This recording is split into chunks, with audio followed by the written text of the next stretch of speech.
Morning, everybody. I'm Mark Lesko. I'm the town supervisor for Brookhaven.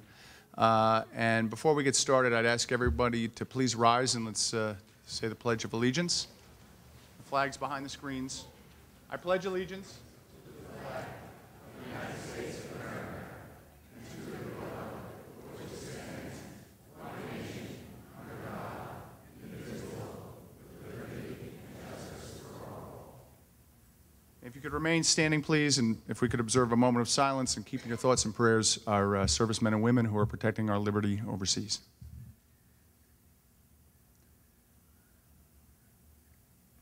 Thank you. Well, I'm always proud of the town of Brookhaven and the many services we provide, including the vast array of senior division services that many of you, I'm sure, enjoy.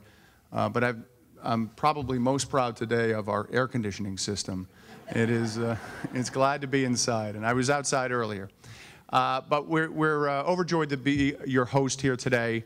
This is a very important meeting, and particularly timely given the national debate about the debt limit and the impacts that's going to have on potential impacts on Medicare and Social Security. And there's a lot of misinformation out there, and I think part of the reason for having this town hall is to get the real information out to you from the horse's mouth. And our horse and my friend is Congressman Tim Bishop, who's here today, and he convened this town hall, and I'm just honored to have him here. He's been a true champion for seniors and a good friend of the town of Brookhaven and a good friend to me. So, and more importantly, Tim knows his stuff, and so when he talks to you, I mean, you're going to have the real facts here today. I'm also proud to introduce Bill Stoner, who's the Associate State Director for Livable Communities for AARP. Bill, you've convened a wonderful audience here today. I look forward to hearing the discussion. And without further ado, let's introduce Bill Stoner. You want to come on up, Bill?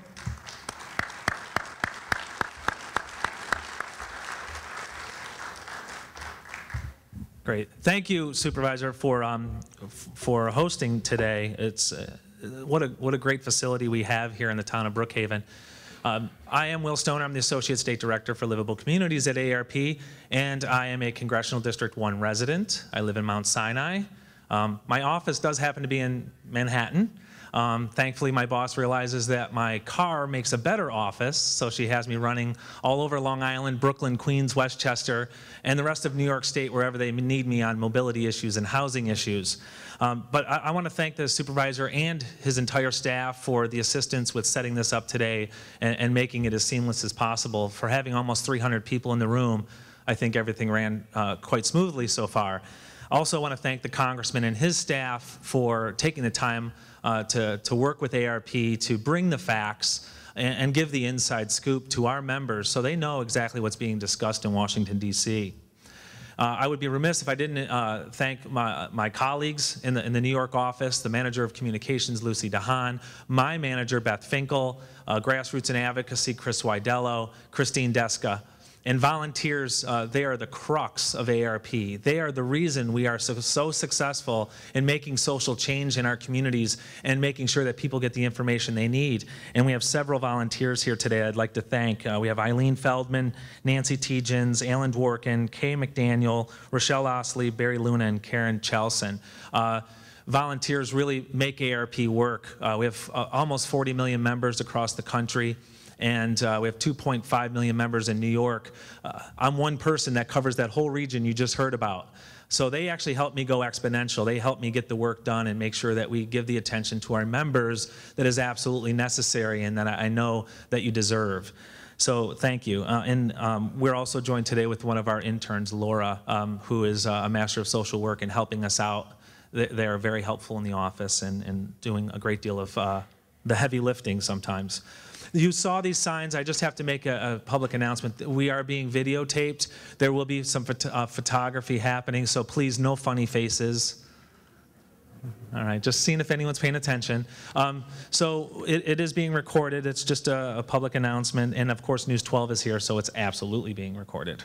But we're also recording this on video. You got index cards on your, I'm going to do a little housekeeping real quick, and then we're going to get right to the meat of this, because I know you're really here to see the congressman. But there's an index card on your chair. We are opening it up, completely open, 2 questions. So when you have a question, we'll be in the middle of the aisle and trying to get around with one handheld microphone so you can ask your question. The index card is if you feel that your question by the end of the day was not answered in regards to the debt ceiling, Social Security, and Medicare. We're staying focused today because we have a big crowd and we have a very tight timeline. Then put your name and address on that card. The congressperson's staff will collect it, and they will make sure you get the answers you're looking for. Okay, we have to stay focused today on the issues that we've invited you here to talk about with AARP.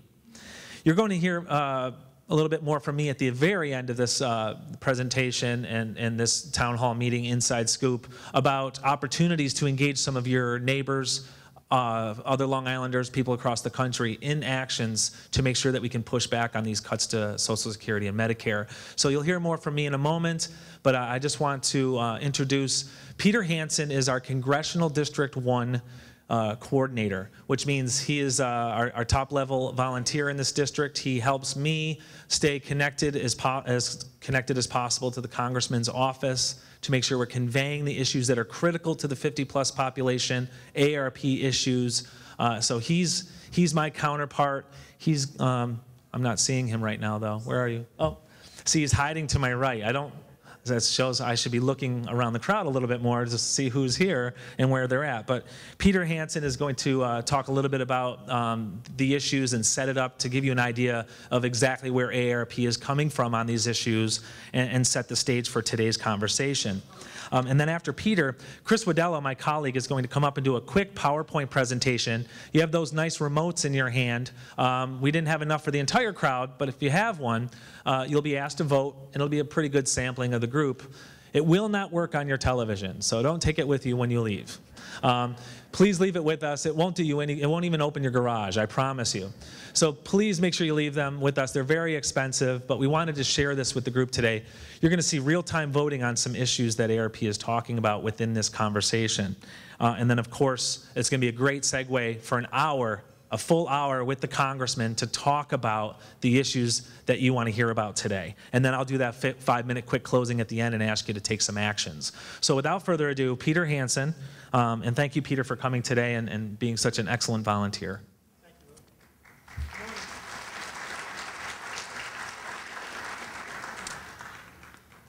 Good morning, everybody. I've been a member of AARP for 18 years, so now you can figure out how old I am. I've been a resident of Wisconsin for 33 years. My children and now one of my grandchildren are going through the Sachem School District. So I'm a local guy, and I'm also, as is Will, I'm in the 1st Congressional District here on Long Island.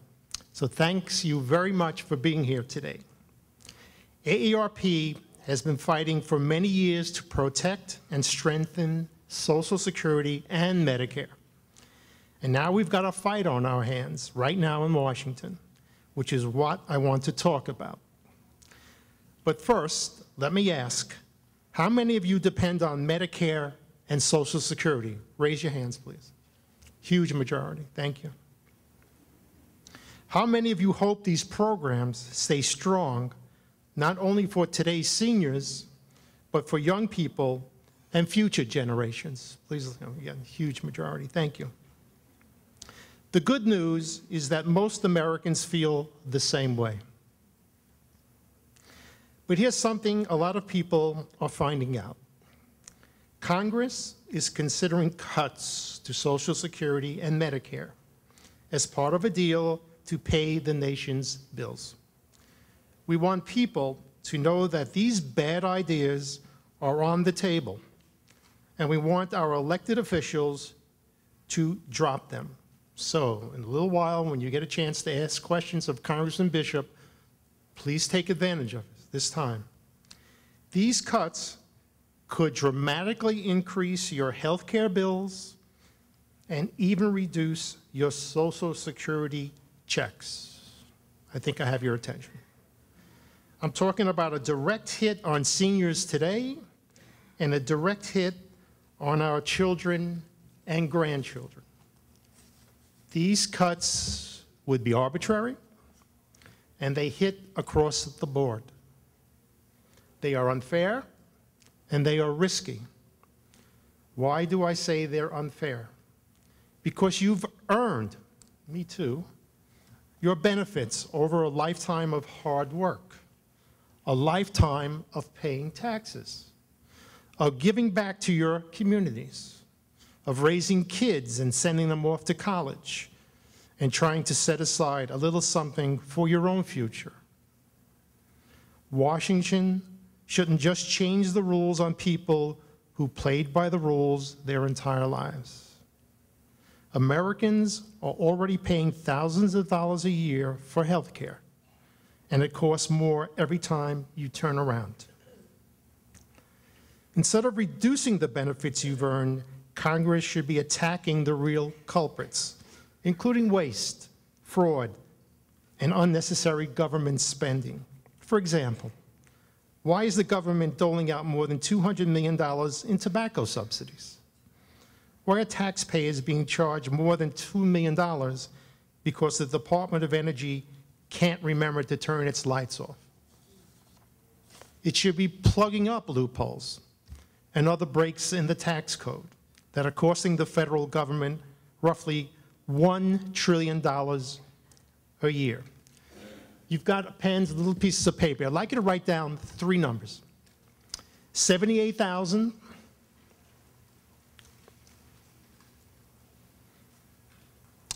um,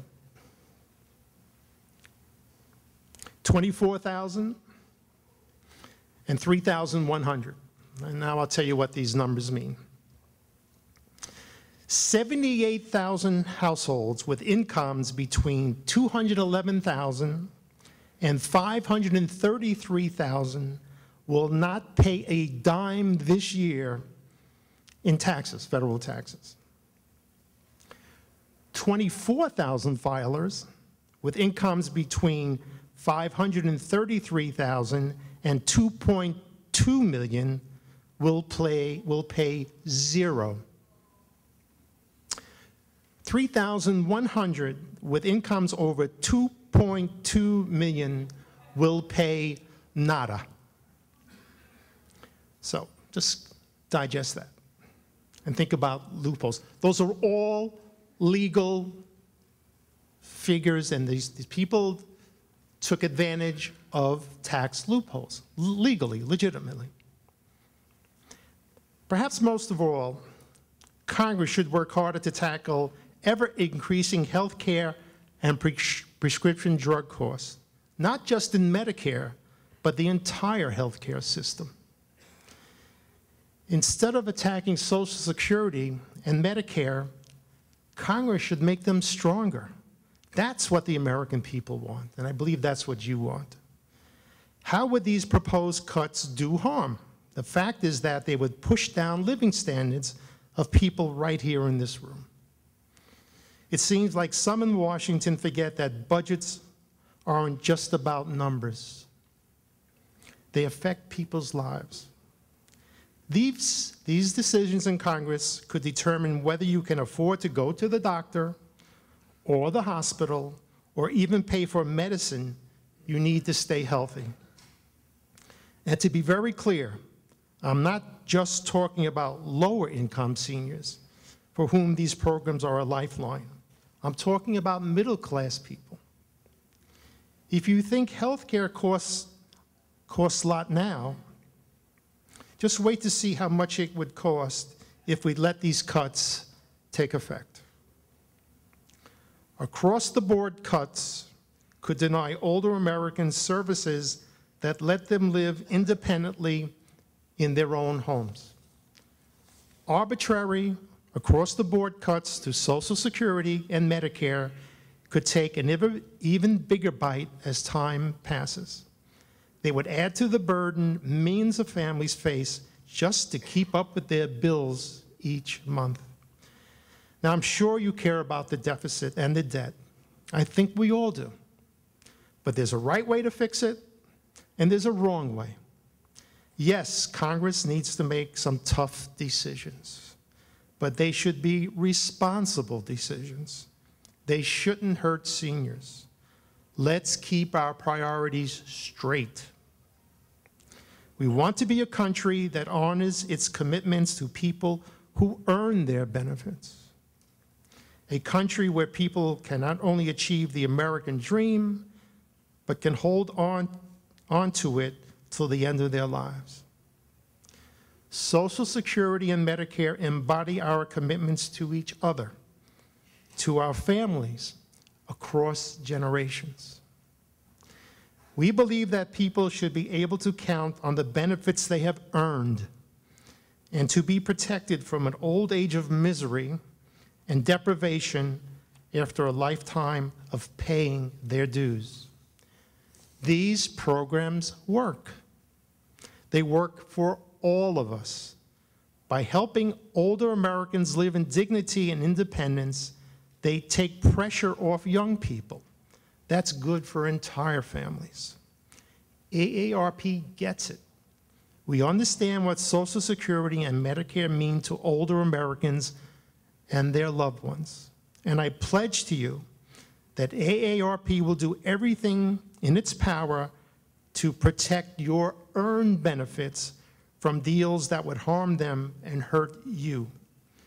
We want to make sure Congress gives seniors and future retirees a voice in this crucial debate. But we need your help. If you agree with me, please contact your members of Congress. You're going to get an opportunity to talk to Congressman Bishop, but you also should be contacting Senator Schumer and Senator Gillibrand. And you should be talking to friends and relatives around the country and ask them to do the same with their respective congressional delegation. Let's send a message they can't ignore. We want to flood the halls of Congress with your letters and your calls. We want to light up the Capitol switchboards. We want to fill up their computers with your emails. That's how we'll make sure Congress hears your voice.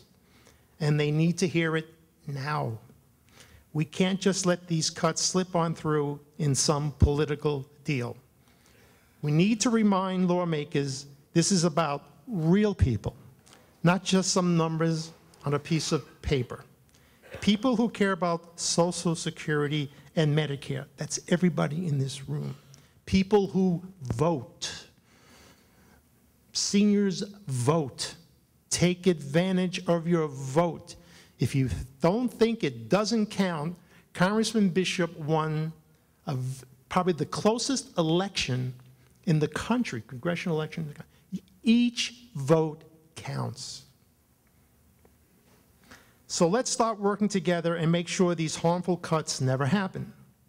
Let's protect Social Security and Medicare and the millions and millions of people who rely on them. Let's get to work right now for seniors all across America. Let's make a statement that Washington can't forget. Because with your help, this is a fight we can win. It's a fight we have to win. Thank you very, very much.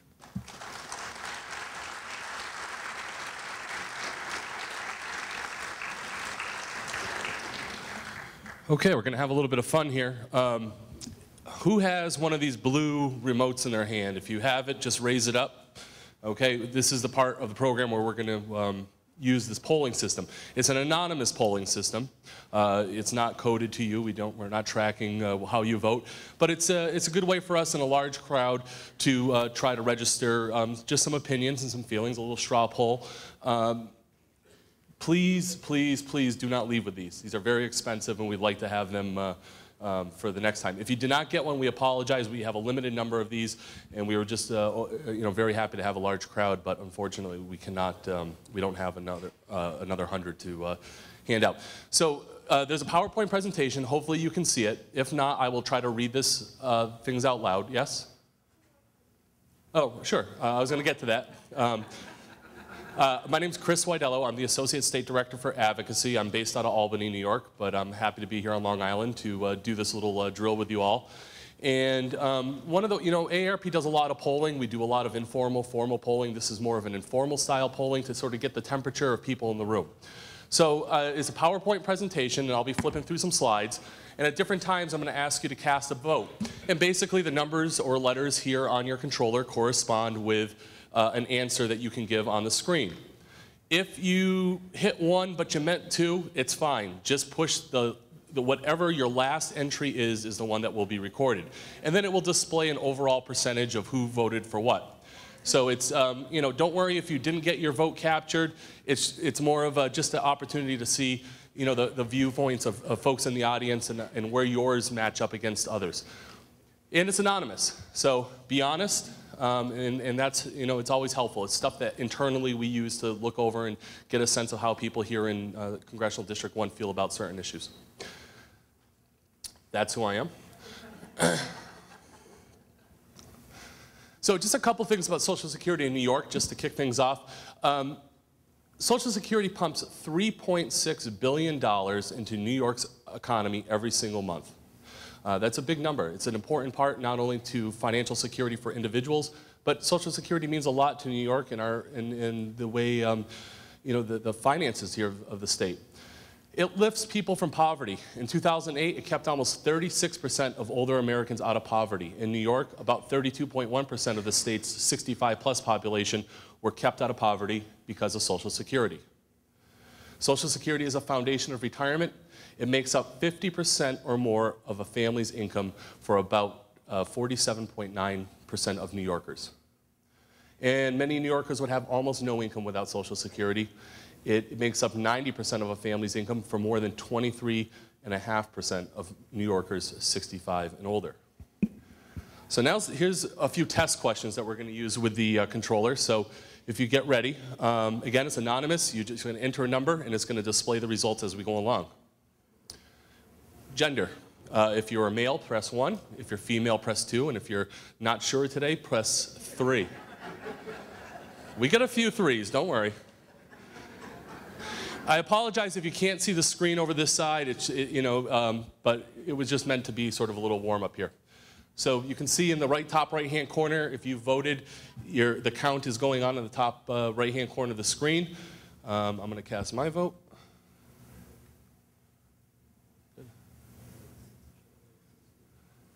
I got to believe there's more than 16 people.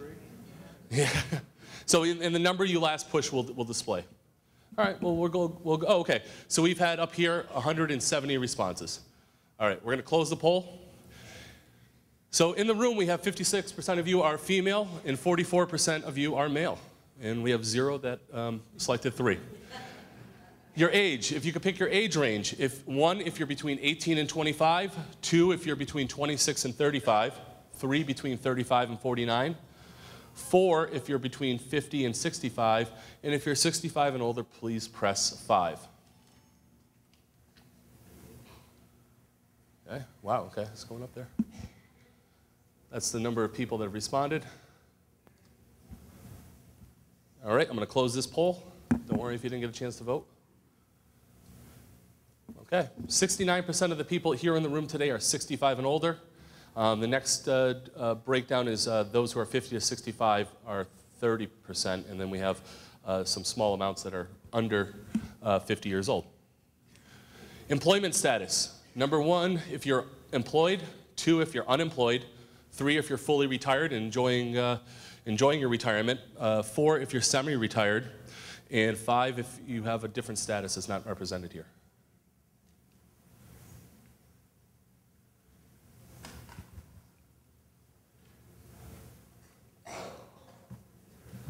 All right, I'm going to close this poll. 72% of the people registered as being retired. There are about 11% that are working, and there are some small percentages that are either unemployed or semi-retired or other. What is that other? Disabled. Good point. You know, I think I'm going to add that back in next time. Thank you. Okay, so here's the real deal. Again, these are just meant to be, provoke some thought. I should tell you, the reason I picked these questions is we did some polling in a few different congressional districts across New York State, and we asked some very specific questions of the voters 50 and older that are AARP members. So I've adapted this for this presentation, but these are questions that were asked of some upstate voters last week, and those polls were released in congressional districts 20, 24, and 25. How concerned are you about the federal budget deficit? If you are very concerned, press 1. If you're somewhat concerned, press 2. If you're not very concerned, press 3. And if you're not concerned at all, press 4. Your concern level with the federal budget deficit. Great. Thanks. You guys are quick. All right, I'm going to close this poll. 82% have registered that they're very concerned with the federal budget deficit. And then the next were somewhat concerned, and a few were either not very concerned or not concerned at all. Congress is considering making certain changes to Medicare in order to reduce the deficit and control Medicare spending. Here are some of the proposed changes. After each one, you will have the opportunity to decide if you are more likely or less likely to vote to re-elect your member of Congress if he or she votes in favor of these proposals. This was a poll question that we asked voters 50 plus that are AARP members last week. So we're just going to use this to get a chance to see how folks here in Long Island feel. If there is a proposal to require seniors to pay higher Medicare premiums to help reduce the deficit, would you be more likely or less likely to re-elect your member of Congress? If you are more likely, press 1. Less likely, press 2. Or if it wouldn't make a difference in your decision, press 3.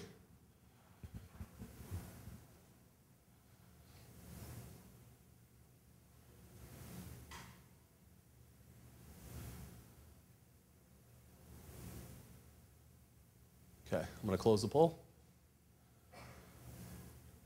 So 87% of you in the room said that you would probably be less likely to re-elect your member of Congress if they voted for higher Medicare premiums. Similar question, if there was a proposal to require seniors to pay higher out-of-pocket costs for Medicare services, such as some health care at home or lab work, would you be more likely? Number 1, less likely, number 2, or it would not make a difference in your decision to re-elect your member of Congress? Yes?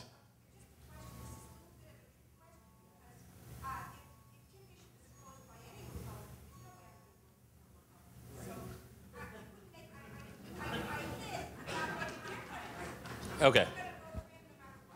This is about re-electing, so you should vote based on your wanting to re-elect your member of Congress. It doesn't take into...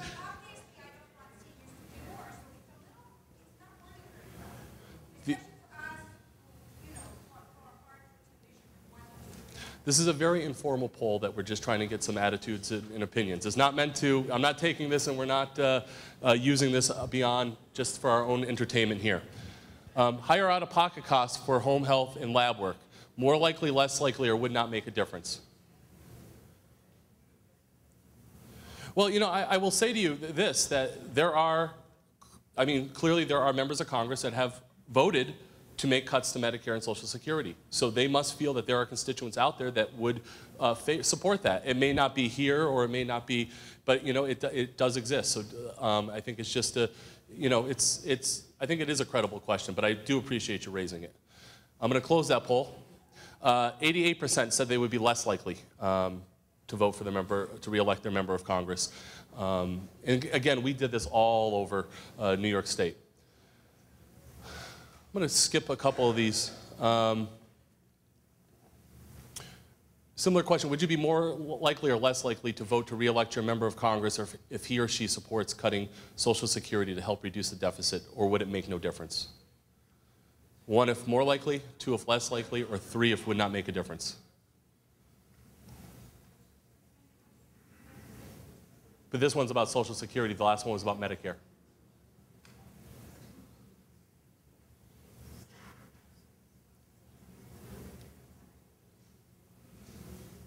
91% on Social Security felt less likely. So there's a difference between the Medicare and the Social Security piece.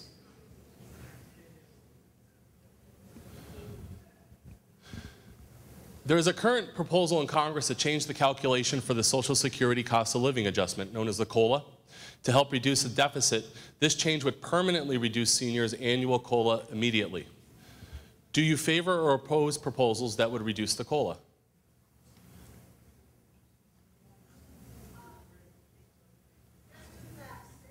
Sure.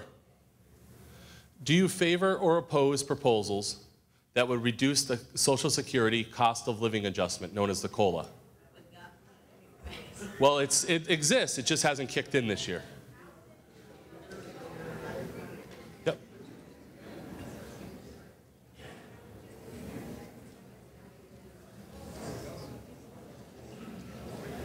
So 1 if you favor, 2 if you oppose, 3 neither, or 4 if you're not sure.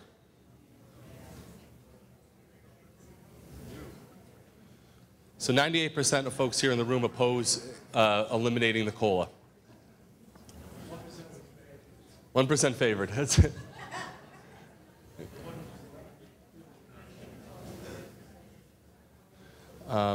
Here's a question.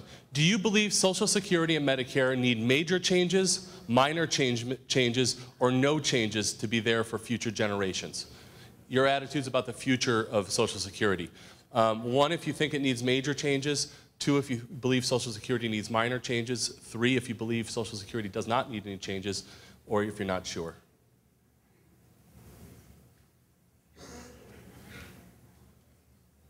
Great. All right. Oh, it's my fault. It's the header. This is about changes to Social Security. I duplicated a slide. Thank you for pointing that out. 53% it would need minor changes to remain sustainable. 18% said major, and 21% felt no changes at all. 7% were not sure. That was the last question that I had. Again, I appreciate you participating. It's an informal poll. We're always trying to figure out ways to engage audiences using the system and tweaking different surveys. This was one that we did, like I said, this past week, so I wanted to try to replicate it here. But you know, it is valuable to us in understanding the attitudes and feelings of people across the state. New York's a big place, and the way people feel in one part of the state may be much different than where they feel, the way they feel in others. So this is useful for us internally in our office to have a sense of attitudes about these issues. And I do appreciate it, and you know, we're continuing to tweak this and make it as user-friendly as possible. I will take one question right here. Sure. Oh yeah, sure. So quickly, when surveyed voters 50 plus that are AARP members in congressional districts 20, 24, and 25, 70% were very concerned about the federal deficit and that issue. However, the majority of them did not believe that solving that problem should be done on the back of Social Security and Medicare. When asked if they would be more or less likely to vote to re-elect their member of Congress if he or she voted to cut Social Security and Medicare or make changes that would reduce benefits, they overwhelmingly said 3/4 of the respondents said they are less likely. And I think those are probably the 3 you're probably most interested in. Last question, and then Congressman Bishop. Oh, sure. 20 is up in around the Albany area. Everything except for Albany goes up to Glens Falls and south to, geez, it's like almost Dutchess County. 24 is the area below Syracuse running east towards Albany, and 25 is Syracuse and north of Rochester running along the lakes there. So without you know, further hold up, I do want to introduce Will Stoner. Are you going to come back and? Hold on to your remotes until the end. Yes. That way we don't disrupt the meeting. So great. All right. So now want to turn things over to Congressman Bishop.